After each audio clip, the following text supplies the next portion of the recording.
आरकेपी online कक्षा में आपका स्वागत है। बेटा आज करेंगे हम संदेश लेखन।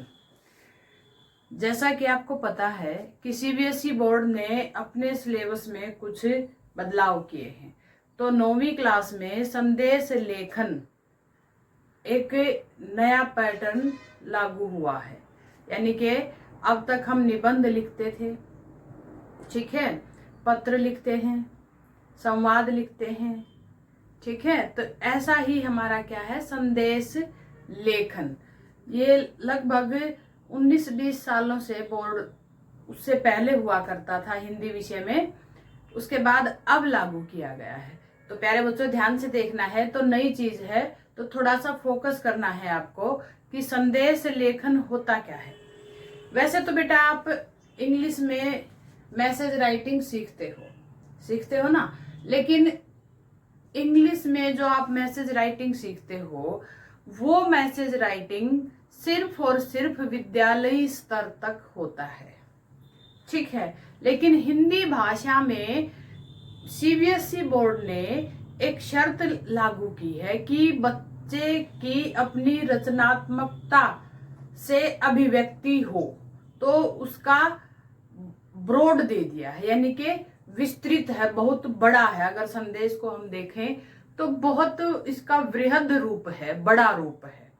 तो आज हम सीखेंगे संदेश लेखन, यानी कि अंग्रेजी के साथ इसको जोड़ करके नहीं देखना है आपको, पहली बात। तो दूसरी बात, हम संदेश किसको लिखते हैं, यानी कि क्या होता है संदेश। पहली बात तो कि संदेश होता क्या है कि जब हम अपनी जो मन में कोई भी कथन उठता हो या कोई ऐसी बात हो जो हम किसी अन्य व्यक्ति को अपनी बात वह कथन वहां तक पहुंचाना चाहते हैं या भेजना चाहते हैं, चाहे वो मौखिक हो चाहे लिखित हो, वह संदेश कहलाता है। समझ में आ गई।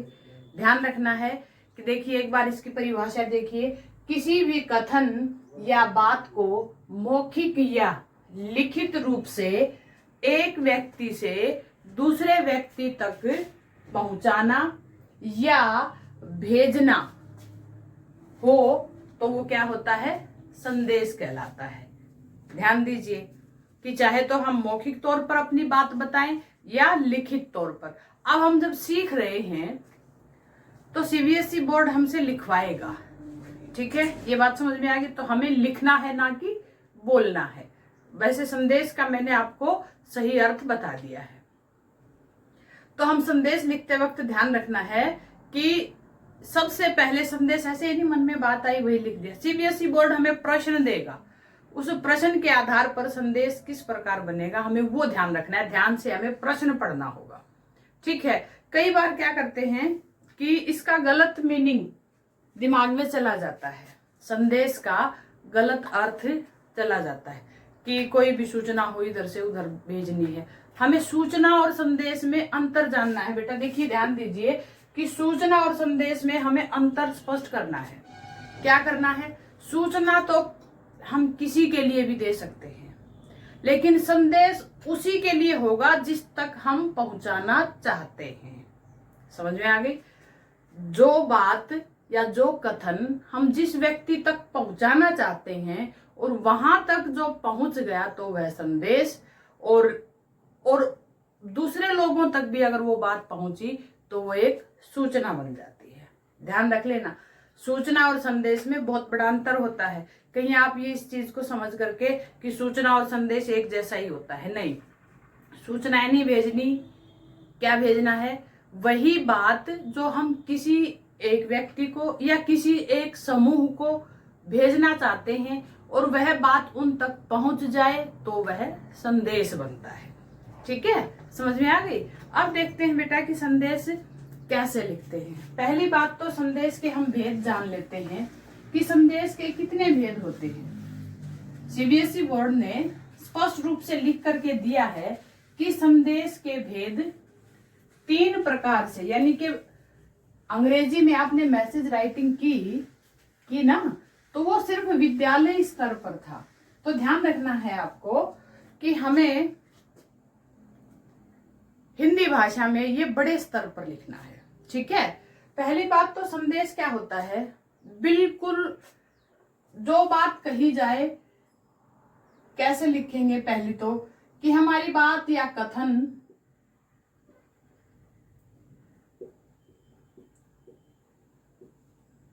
कथन सीधा व स्पष्ट हो, बिल्कुल स्पष्ट हो। जो हम कहना चाहते हैं डायरेक्ट बोलते हैं, डायरेक्ट कहना होता है हमें। ठीक है, और दूसरी बात क्या होती है, छोटे छोटे वाक्यों का प्रयोग होता है लिखते वक्त, छोटे छोटे वाक्यों का प्रयोग होता है संदेश लिखते वक्त। ठीक है, घुमा फिरा के बात नहीं करनी होती हमें।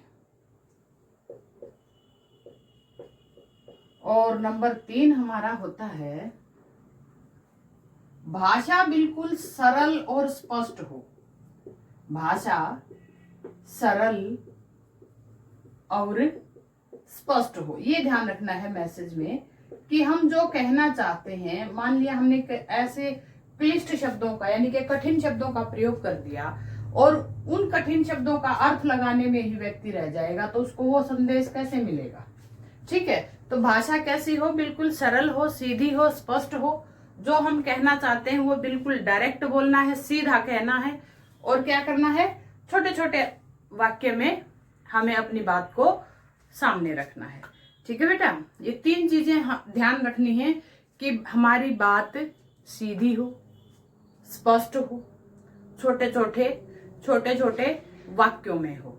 ठीक है, हमें उलझाने वाली बात नहीं करनी। मैसेज राइटिंग की एक बात और ध्यान रखनी है कि हमें क्या होता है, दिया हुआ मिलेगा। पहली बात तो दिया हुआ क्या मिलेगा कि आपको मैसेज कितने शब्दों में लिखना है, यानी कि 30 से 50 शब्द हो सकते हैं। तो अपनी शब्द सीमा ध्यान रखनी है। 2-4 ऊपर नीचे हो जाए कोई फर्क नहीं पड़ता। ठीक है, लेकिन आपकी शब्द सीमा मैक्सिमम 30 से 50 होनी चाहिए, यानी कि आपको गिवन होगा, ये दिया गया होगा। आपको ध्यान रखना है इस चीज का कि जो हमें मैसेज लिखना है वो मैसेज क्या है और वो कितने शब्दों में लिखना है। ठीक है, ये दिमाग में मतलब पढ़ते ही आपके माइंड में ये चीज क्लिक होनी चाहिए। आगे देखते हैं बेटा हम संदेश के भेद, यानी कि ये तो हमें पता चला कि हम संदेश लिखेंगे तो किस प्रकार से हम अपने माइंड को सेट करके लिखेंगे, कैसे देखेंगे। फिर हम देखते हैं संदेश के भेद। कितने भेद होते हैं संदेश के? 3 भेद दिए हैं। कौन कौन से भेद दिए गए हैं? नंबर 1 शुभकामना संदेश। नंबर 1 शुभकामना संदेश। अब शुभकामना संदेश कौन कौन से होते हैं समझिए बेटा इसको पहले, जब मेरे भेद लिखोगे। नंबर 2 त्योहारों पर संदेश। ठीक है, और नंबर 3 किसी विशेष अवसर पर, विशेष अवसर। अब ध्यान दीजिए ये 3 तरह से, यानी कि बताया था ना मैंने हिंदी में थोड़ा सा विस्तृत होता है, इसीलिए होता है विस्तृत कि देखो शुभकामना संदेश क्या होते हैं, या तो किसी ने गृह प्रवेश किया है, घर बनाया है ना, उसको भेजोगे, या किसी ने कोई गाड़ी खरीदी है ना, गाड़ी खरीदी हो, या जन्मदिन की शुभकामनाएं देनी हो। ठीक है, शुभकामनाएं किसी भी तरीके से दी जा सकती है, किसी भी ओकेजन पर, यानी कि जब वो खुशी का माहौल हो तो हम वहां पर अपना शुभकामना संदेश भेजते हैं। ठीक है, फिर हमारा होता है त्योहारों पर संदेश। अब त्योहार क्या है बेटा, चाहे तो धार्मिक पर्व हो हमारे, ठीक है, धार्मिक पर्व यानी कि दीपावली है, होली है, ईद है, ये सब क्या है, इन त्योहारों पर भी हम मैसेज लिख सकते हैं। या हमारे राजनैतिक पर्व हो, राष्ट्रीय पर्व हो, तो राष्ट्रीय पर्व क्या है? स्वतंत्रता दिवस, गांधी जयंती, इस प्रकार से जो हम पूरे राष्ट्रीय स्तर पर मनाते हैं। हिंदी दिवस, यानी कि इस प्रकार के पर्वों पर जो शुभकामनाएं दी जाएं, जो उनके ऊपर संदेश लिखा जाए, उसे हम त्योहारों पर पर्व संदेश कहेंगे। और विशेष अवसर पर, यानी कि विशेष अवसर क्या होता है, ध्यान दीजिए। देखो, या तो किसी का देहावसान हो जाए, देहावसान मतलब कोई मृत्यु को प्राप्त हो जाए, शोक संदेश भेजना है, ठीक है। या कोई भी, जैसे स्वच्छ भारत अभियान था, है ना, तब संदेश दिया गया था।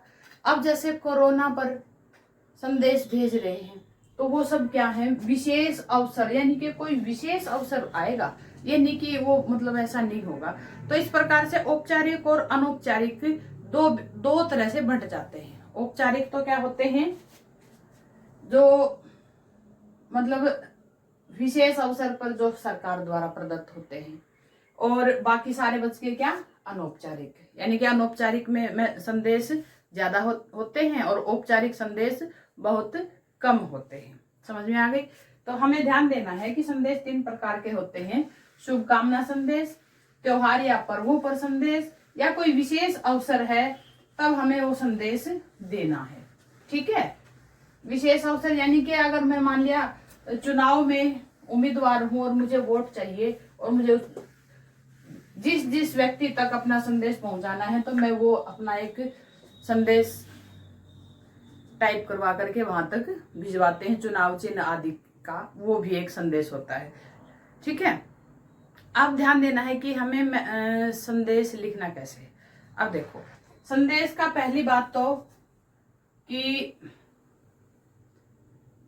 आप बॉक्स बनाओगे, ठीक है। अब ये आपका बन गया बॉक्स। अब मान लिया हमें संदेश लिखना है, संदेश लिखना है महात्मा गांधी जयंती पर जो स्वच्छ भारत अभियान, उसमें जुड़ने के लिए, ठीक है। अब हम ऊपर, सबसे ऊपर क्या हमारा टॉपिक जाएगा? क्या जाएगा? टॉपिक जाएगा। कैसे? जैसे गांधी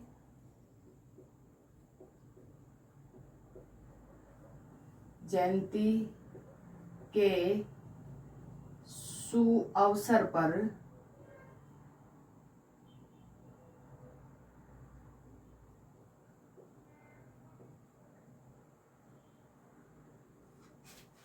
स्वच्छता अभियान संदेश, स्वच्छता अभियान संदेश। अब हमने ऊपर, ये तो हमारा टॉपिक हो गया, ठीक है, ये टॉपिक दे दिया गया था। अब आगे देखिए, हमें बीच में लिखना है यहाँ, बिल्कुल, कि हमें जो संदेश लिखना है अब यहाँ से बीच से स्टार्ट करना है। बीच से स्टार्ट करेंगे तो कैसे करेंगे? ध्यान रखना है कि स्वच्छता अभियान संदेश, क्या है ये हमारा? स्वच्छता अभियान संदेश, ठीक है। अब ये हमारा स्वच्छता अभियान संदेश, इसके ऊपर कोई बाउंडेशन नहीं है बेटा, आपको किस प्रकार से लिखना है, कैसे लिखना है। फिर लिखेंगे हम यहाँ पर दिनांक। क्या लिखेंगे? दिनांक। मान लिया हाँ, तारीख है 2 अक्टूबर 2020, ठीक है। इसके नीचे एक लाइन छोड़ेंगे। अब हम लिखेंगे टाइम, हम समय लिखते हैं, यानी कि एक लाइन छोड़ करके, ये मैं लाइन छोड़ने का निशान बना रही हूं, ध्यान रखना, यानी कि ये सुबह है। फिर हमने एक लाइन फिर छोड़ी। फिर हम क्या करते हैं, जो हमने संदेश लिखना है ना, उसका मुख्य भाग आ जाता है यहाँ पर। वो हमें कितने 30 से 40 या 50 शब्दों में हमें लिखना है, ध्यान रखना इस चीज का। तो हम क्या लिखेंगे? आप सबको सूचित किया जाता है, आप सबको सूचित किया जाता है